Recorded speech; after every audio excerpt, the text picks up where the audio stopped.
Bonjour, je m'appelle Apostolos Christodoulou, je suis d'origine grecque, né en Belgique, et j'ai été victime de violences domestiques.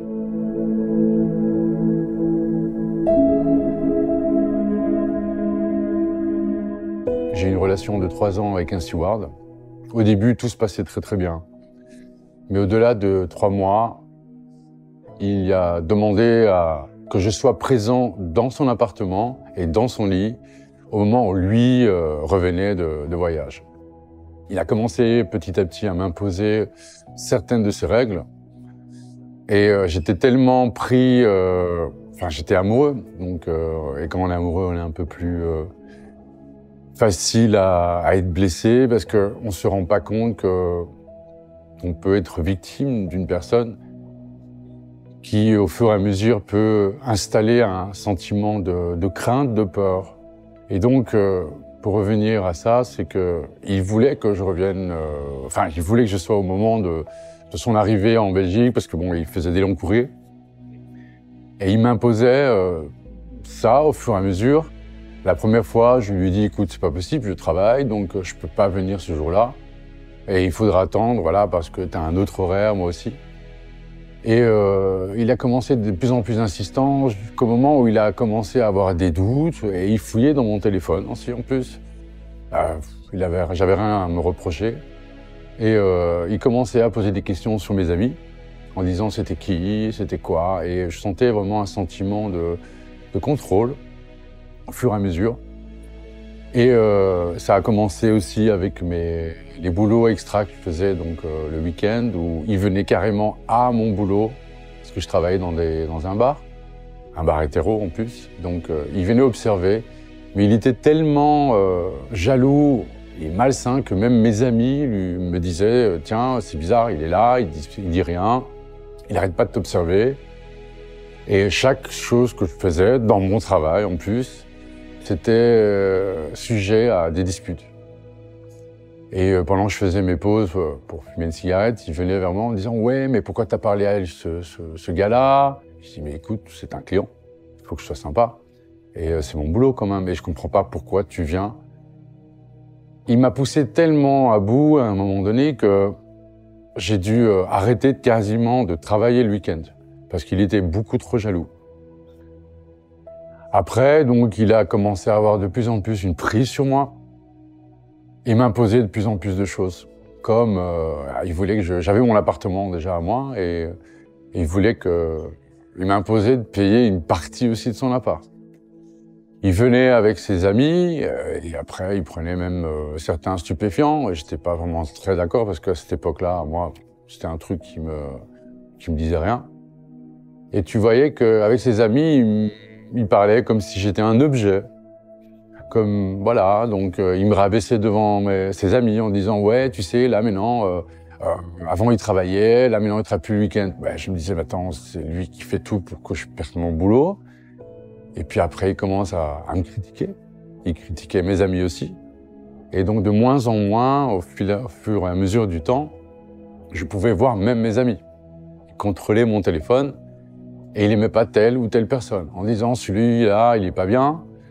Celui-là, je l'aime pas trop. » Et j'avais pas vraiment d'expérience. Je pensais que l'amour, c'était pas ce genre de truc. Bon, oui, c'est vrai que sa première relation amoureuse, on est un peu naïf. Mais là, ça a commencé à déborder jusqu'au moment où, là, j'ai demandé quand j'étais dans son appartement, j'avais décidé de l'aider un peu à peindre, à cuisine et tout. Donc, on avait été acheter des peintures ensemble, et je sais pas, il y a un truc bizarre qui est arrivé. J'ai rien compris du tout. Il a commencé à la caisse, devant la caissière, à m'insulter, à me traiter comme si j'étais une grosse merde. J'ai rien compris. Il n'a pas arrêté de m'insulter. Il y avait un côté que j'arrivais pas à gérer, je comprenais pas, j'arrivais pas à gérer la colère de l'autre. Jusqu'au moment où on se retrouve dans la voiture, et qu'est-ce qu'il me fait? Je lui dis de se taire, de la fermer, et il n'arrêtait pas. Il me flanque une baffe.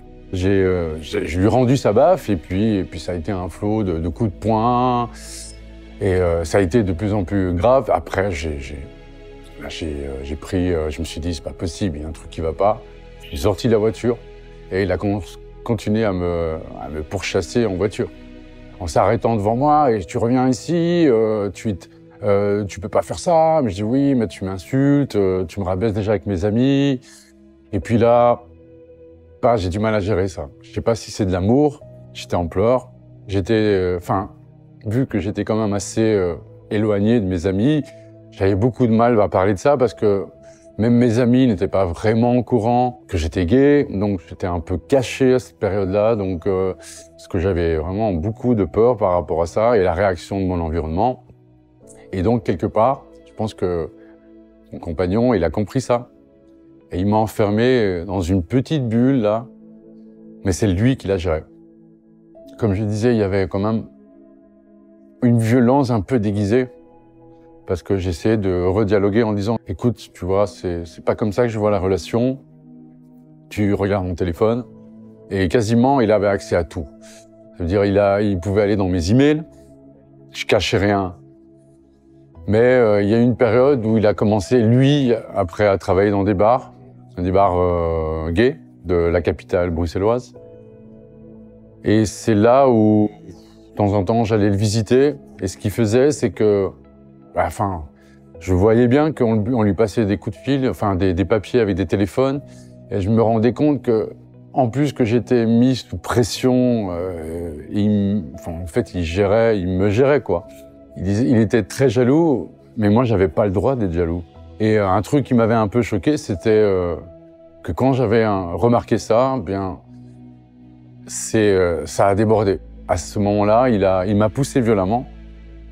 Je suis tombé sur le mur là, comme ça, et il m'a donné une rafale de coups de poing. Tout ça parce que je lui disais que j'en avais marre qu'il me trompait et qu'il projetait ça sur moi. Donc, j'étais vraiment seul. J'arrivais même pas à parler à mes amis parce qu'il n'acceptait aucun de mes amis. Et j'étais vraiment enfermé. C'était vraiment très difficile. Et à cause de ça, j'ai perdu quasiment tous les travails que j'avais, quoi. Donc, parce que jamais rien n'était assez bien pour lui. Parce que j'avais quand même 3 boulots différents. Donc, je gagnais bien ma vie, mais ça le rassurait pas parce qu'il trouvait que c'était une porte ouverte pour rencontrer d'autres personnes. Mais il faut savoir que lui, il le faisait à côté. Donc, j'étais un peu bien pris en tenaille dans tout ça. Et j'avais complètement perdu ma liberté. J'ai eu beaucoup d'amour pour lui et j'ai accepté beaucoup trop, jusqu'au moment où, j'avais mon appartement, mais au bout de 2 ans, il a tellement insisté pour qu'on habite ensemble que j'ai lâché mon appartement. Même pas 2 semaines après, j'arrive juste à la maison et il est en vidéo, caméra, chat, de drague avec un mec qui était exactement comme moi. Je suis arrivé là et je le voyais déjà en train de se branler devant sa caméra avec le gars. Je fais « Attends, je comprends pas là, qu'est-ce que tu me fais là ?» Donc, pas moyen de dialoguer, il a commencé à m'insulter en disant « On va te faire foutre, je fais ce que je veux, je suis chez moi. » Et je dis « Ah ouais, t'es chez toi. D'accord. Ah, on n'est pas chez nous, on est chez lui. D'accord. » Ce que j'ai fait, je suis monté en haut, j'ai pris mes affaires et j'ai dit « Ok, t'es chez toi, alors je pars. » À savoir que j'avais plus d'appartement. Alors, qu'est-ce que j'ai fait? Parce que j'étais en rage. Je supportais plus ni la violence, ni l'intimidation psychologique ou le rabaissement, cette manière de me rabaisser tout le temps. J'ai dit j'en peux plus, j'ai coupé. J'ai appelé un ami qui m'a hébergé dans un petit studio, mais je suis resté 2 soirs à dormir sur un banc dans la rue. Mais je voulais plus supporter cette relation parce que je me sentais vraiment, complètement déphasé, quoi, en fait. Je pouvais plus parler à mes amis. Ma famille ne savait rien.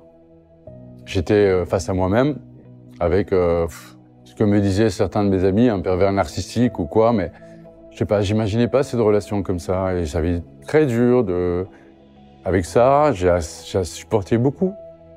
Mais au même moment, il fallait que je tranche, parce que j'ai réalisé que c'était très toxique comme relation, et que si j'allais continuer là, j'allais finir très mal.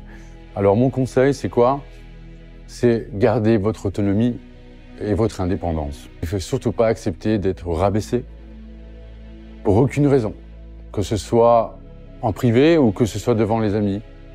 Il faut observer, écouter, mais s'écouter surtout et faire attention à ne pas plonger dans ce genre d'expérience parce que ça peut vous coûter très cher, vous pouvez perdre pas mal d'ailes.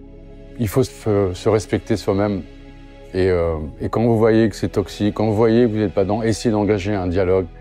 Si le dialogue n'arrive pas, soyez soutenu par vos amis. En tout cas, entourez-vous de personnes qui vous aiment pour qui vous êtes et ne vous imposent pas quoi que ce soit. Donc c'est important d'être libre et surtout, parce que vous avez cette liberté en vous, sachez aussi respecter la liberté de l'autre. Donc je pense que l'amour, c'est une union.